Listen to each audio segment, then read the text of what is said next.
The Be Quiet ShadowRock TF2 is another top-flow air CPU cooler. This time we are talking about the successor of the original Be Quiet ShadowRock Top Flow Air CPU cooler. The ShadowRock TF Mark II is aimed at the gaming crowd and towards medium-ranged CPUs when we talk about the TDP, of course.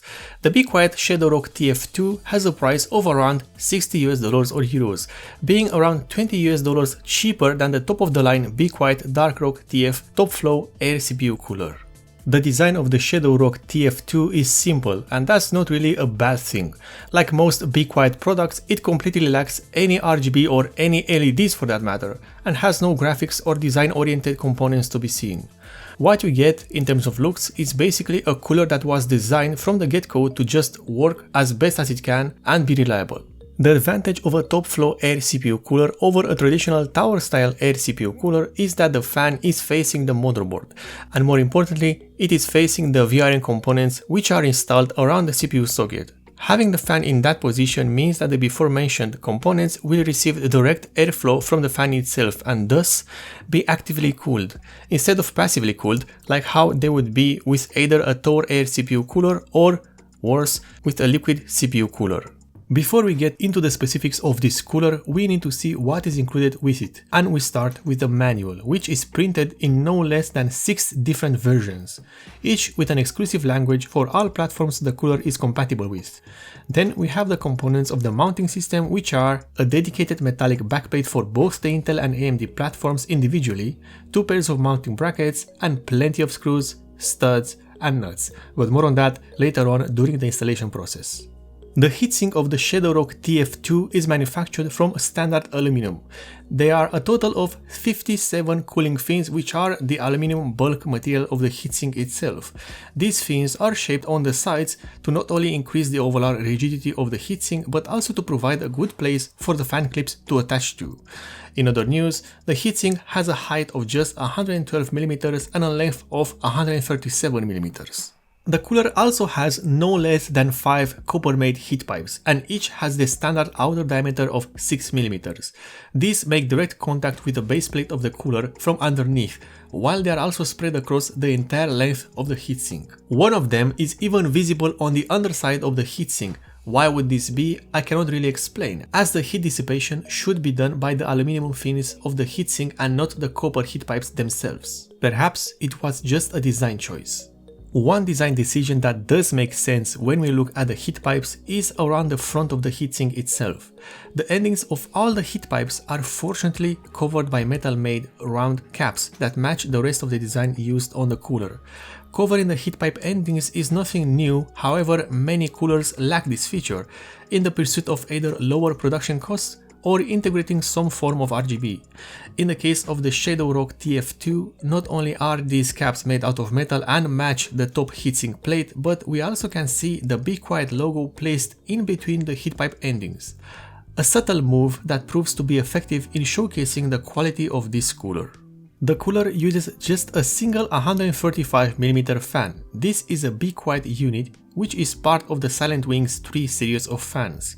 This particular model has a maximum rotational speed of 1400 RPM, and it is also fully PWM compatible. The model number for this fan is BQ SIW3 13525 MR PWM. However, while this fan is similar with the rest of the Silent Wings 3 series, there is a notable difference. At the back of the fan, the edge of the fan frame is covered by a soft ring made out of rubber. This is done to not only prevent the fan from scratching the heatsink or vice versa, but also to dampen any vibrations that might occur when the fan is spinning on the heatsink. In addition, the cable of this fan is long enough but has no sleeving protecting the wires, which is rather odd as the Silent Wings 3 series fans usually have this sleeving. This is a thing which has been done most likely to lower the overall cost of the cooler and its production. It won't be affecting the performance, just the look of the fan, but we can gloss over that if the performance remains good. The base plate of the ShadowRock TF2 is made from nickel-plated copper and has a layer of thermal compound pre-applied from the factory. What particular thermal compound this is, I do not know, as it is not mentioned anywhere I've looked, but it should work just fine for most people. The mounting system is fairly good and easy to understand. fairly being the key word here. While the mounting system has been revised across the entire Be Quiet cooler range, it still needs some work, not because it is bad or hard to use, but because it has so many components. We start with a backplate, and in my case, the Intel one. And here you insert the studs in the correct space for your CPU socket. Then you have the mounting arms. Again, in my case, they are the Intel variants, and here you have a combination of a nut and a hollowed out screw. These need to be installed on both sides of the mounting arms, with the mounting arm itself in between them.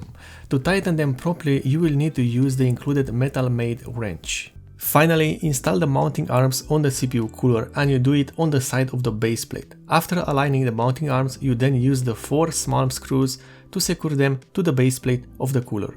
One of the final steps is to place the backplate with the studs on the back of the motherboard, making sure that everything is aligned properly with the socket. With the studs visible from the front of the motherboard, you attach the small plastic C-clips onto the studs. These clips will essentially hold the backplate attached to the motherboard, thus making your life a bit easier. And finally, you install the CPU cooler over the CPU itself, and you align the mounting arms and those hollowed out screws with the studs. To secure these properly together, you need to hold the CPU cooler with one hand and then tighten the studs from the back of the motherboard with your other hand. And you're done. Don't forget to connect the fan to the proper fan header on your motherboard, and you're all set up to use the system and the CPU cooler. And here is how the ShadowRock TF2 looks like once installed in a regular sized system. In terms of the clearance, on the graphics card side of the system, the space left open measures around 60mm from the graphics card to the heatsink, and the same can be said for the RAM's clearance, as both are pretty good for a cooler with this overall height. As is the case with any CPU cooler review you'll see on this channel, before we head into the performance of the cooler, we need to hear how it sounds like. The cooler will start with its fan either completely stopped or running at its minimum speed, and then progressively increase its speed to the maximum possible. This is done not only to hear the actual tune of the cooler, but to also check for unwanted noises such as vibrations or bearing imbalances.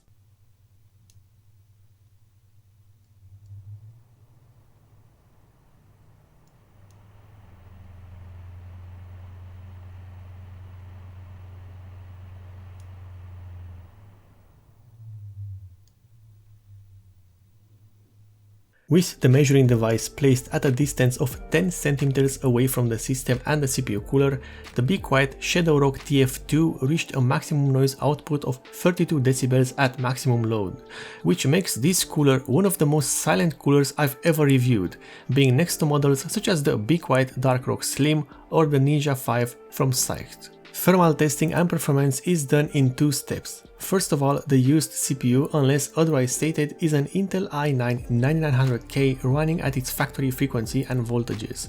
Then the CPU is manually overclocked to 5 GHz on all cores. The first test uses the Intel BurnTest V2 benchmark to place a load on the CPU.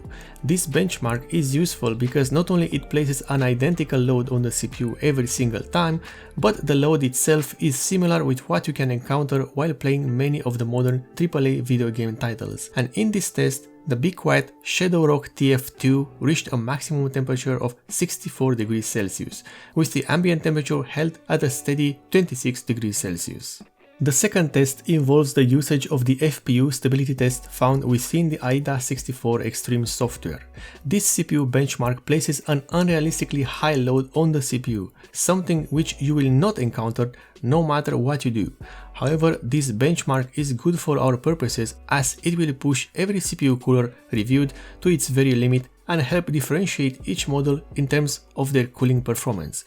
And in this test, the ShadowRock TF2 reached a maximum temperature of 90 degrees Celsius, with again the ambient temperature held at a steady 26 degrees Celsius. The Be Quiet ShadowRock TF2 is a capable cooler that has 2 main advantages over other CPU coolers. First of all, the top-down flown design will definitely help to cool down the VRM components of the motherboard, and that is a fact. Second of all, there is the noise, or to be honest, the lack of it. Even with its 135mm fan spinning at its maximum speed of 1400 RPM, the cooler makes barely any noise at all, and that is not an easy thing to achieve, not with a fan that has a top speed of 1400 RPM. The cooling performance is also very good for a low-profile CPU cooler that uses just one fan.